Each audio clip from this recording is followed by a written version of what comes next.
يقول العقول مثل القلوب تذهب حيث يتم تقديرها. انت بتحب تتواجد في المكان اللي تشعر فيه انك متقدر. افتكرت الحديث جبلت القلوب على حب من أحسن إليها. أكتر مكان يحب يتواجد فيه الإنسان لما يشعر بكرامته، وأصحاب الكرامة دايما بينسحبوا من العلاقات أو الأماكن اللي مش بيشعروا فيها بالتقدير. وعلى فكرة، بالتقدير تقدر تقيس قوة أو هشاشة أي علاقة على حسب حجم التقدير والاهتمام المتبادل بين الطرفين. اللي بيحترم قراراتك ويقدر آرائك ويسمع وجهات نظرك ويقدر جهدك المبذول، ده تحبه وتديله عينيك. وانت لو عايز تستثمر في أي علاقة وتنميها وتعلق قلب أي حد بيك، قدره. آسف معناها يعني زعلتك غالية، أنا آسف ما تزعلش مني. ومن فضلك معناها يعني أي حاجة هتعملها ده تكرما منك، فمن فضلك اعملها لي. يا مساء الفل، مساء الانوار، ازيك؟ وحشتوني كتير كتير. لو اول مره تشوفي القناه ما تنسيش تعملي اشتراك وتفعلي زر الجرس وتعملي كومنت حلو. خلص العيد وخلصت اجازه العيد وبدانا بقى ايه في ايامنا العاديه، اللي هو نصحى من النوم ورانا شغل ورانا فطار ورانا غدا، كل الحاجات دي بتتعمل. فالفيديو النهارده بنعمل طاجن تيبيكال اللي بيتباع بره، طاجن مكرونه بالفراخ. ممكن تعمليه باللحمه المفرومه، ممكن تعمليه بالكبده، حسب انت عايزه تعمليه ازاي. انا اخترته بالفراخ لان انا عندي كله بيحبه بالفراخ، مش بيحبوا اللي بالكبده ولا باللحمه المفرومه. انا بس اللي بحب اللحمه المفرومه يا جماعه، جميل.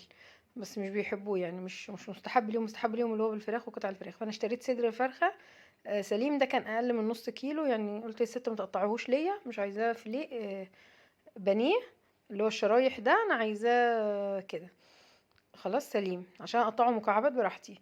غسلته كويس وابتديت قطعته، وبعد كده جبت البصل، غسلت البصل برضو، نضفته وغسلته وفرمته في الكبه مع فلفل. انا حطيت حوالي 3 قرون فلفل. وفرمت البصل بتاع الطريقتين مره واحده، يعني الحاجتين مره واحده، عشان يبقى نغسل الكبه يا جماعه مره واحده ونخلص يعني. المهم حطيت شويه زيت، حطيت هنا بصل وهنا بصل، بس البصل اللي هيتحط مع الفراخ اكتر من البصل اللي هو في الحله التانية. هنشوف دلوقتي الخطوات احنا بنعمل ايه. فما تنسونيش بدعوه حلوه كده وما تنسيش اللايك. هنا بقى اللي ببصل بالفلفل مع الزيت، وبعد كده احط له الصلصه. انا طلعت كيسين صلصه من التلاجة، ممكن تضربي شفشق طماطم بس حاولي ما تحطلهاش ميه كتير، او اضربيها في الكبه عشان خاطر تتسبك بسرعه. كان البصل هنا الكتير ده اتحمر وهو والفلفل، وابتديت بقى احط له ايه الفراخ. طبعا البهارات بتاعتنا ملح وسبع بهارات وفلفل اسمر، بس مفيش حاجه تاني. خلاص، ملح فلفل اسمر سبع بهارات، هما الثلاث حاجات، مفيش حاجه تانية بعديهم. ونبتدي بقى نوطي النار علشان خاطر الفراخ تنزل ميتها كده وتبتدي تستوي. بعد الفراخ ما استوت كان الصلصه كمان فكت كلها، ابتديت حطيت هريسه شطه. تحطي التوابل بتاعتك حسب انتي بتحبي توابلك ايه. انا بالنسبه لي خلطه التوابل دي بتغنيني عن حاجات كتير. مفيش خلطه توابل هتحطي ملح فلفل سبع بهارات، حبهان، شويه حبهان مطحون مثلا وشويه كوبيبه صيني مطحونين كده لو انتي ما عندكيش السبع بهارات. بس كله اكيد بقى عنده، يعني يزود بقى الميه اللي انا هسوي فيها المكرونه. انا هنا اشتغلت بمكرونه حوا، طلعت جميله جدا. هنا بعد ما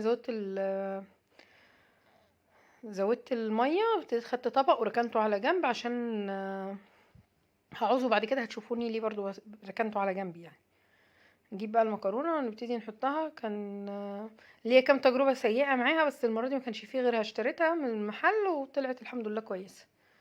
يعني ما بتظبطش معايا خالص، الملكه بحسها احسن بكتير، بس لما جربتها المره دي عجبتني. هنا حطيت المكرونه، وطبعا عينك عليها عشان ما تلزقش، وتبتدي تقلبي فيها وتسيبيها تستوي يعني تلتين سوا كده. ونجيب الطواجن بتاعتنا تكون مغسوله ومتنضفه. لو كل واحد طاجن لوحده هتبقى جميله، بس انا عشان الطواجن بتاعتي الصغيره كلها اتكسرت فاشتغلت في اللي هم الكور بتاع الرز المعمر والباميه والحاجات دي. جبت المكرونه كان خلاص دخلت ايه تلتين سوا فيها الصوص بتاعها، يعني مش ربتش اللي معاها ده كله.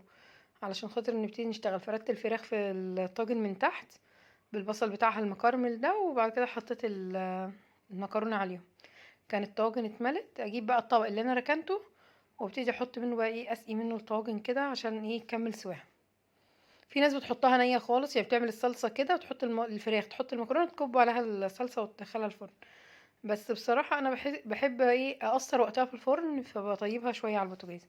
لكن انت ممكن تحطيها نية خالص على الفراخ وتدخليها الفرن وتحطي لها الخلطة اللي انت عملتيها دي. بتبقى حلوة برضو جدا، بس كده حلوة برضو كده جميلة يعني، كده زي بره بالظبط. انا طلعت الطاجن من الفرن، نبتدي نقلبها بقى ونشوف احنا بنعمل ايه. الطاجن الكبير ما استنوش عليه، طلع اتاكل في ساعتها. لكن ده قلت خليه كده وشه ينشف شويه، كنت حابه ان انا انشف المكرونه اللي على وشه شويه عشان يبقى ايه، نفس اللي بره في المحل. تنسونيش بقى بدعوه حلوه واشتراك وتفعيل زر الجرس وكومنت جميل، واستنوا فيديوهات تانية جايه. في فيديو مركون عندي بتاع الكحك هنزله علشان خاطر يبقى الطريقتين موجودين عشان السنه الجايه، عشان ما اكسل لو كسلت اصور ولا حاجه السنه الجايه. تمام، انا كده نخبط بس خبطتين عشان نتاكد ان كل حاجه اللي في القعر نزلت. هو كده كده مفيش حاجه بتلزق يعني فيه. نرفع بقى نشوف البخار بقى اللي طالع منه. الحاجات الجميله اللي الولاد بيحبوها وكنت ناوي اعملها لهم في العيد بس ما حصلش نصيب، اتسحلنا في حاجات تانية وجالنا ضيوف، عملنا اكل وطبيخ وفراخ والكلام ده. فقلت ما ينفعش تعملي ضيوف طاجن، يعني لو حد بقى صحابك مثلا او كده عادي هنعمل طاجن وهناكل كأننا بناكل في محل كشري بره ولا حاجه. لكن حد بقى مش يعني كده، لازم تعمليه اكل بقى تبيني له ان انتي فرحانه بوجوده او كده، تتعبي له يعني من الاخر. لكن ده مش متعب خالص. استنوني الفيديو الجاي، ما تنسيش الاشتراك واللايك.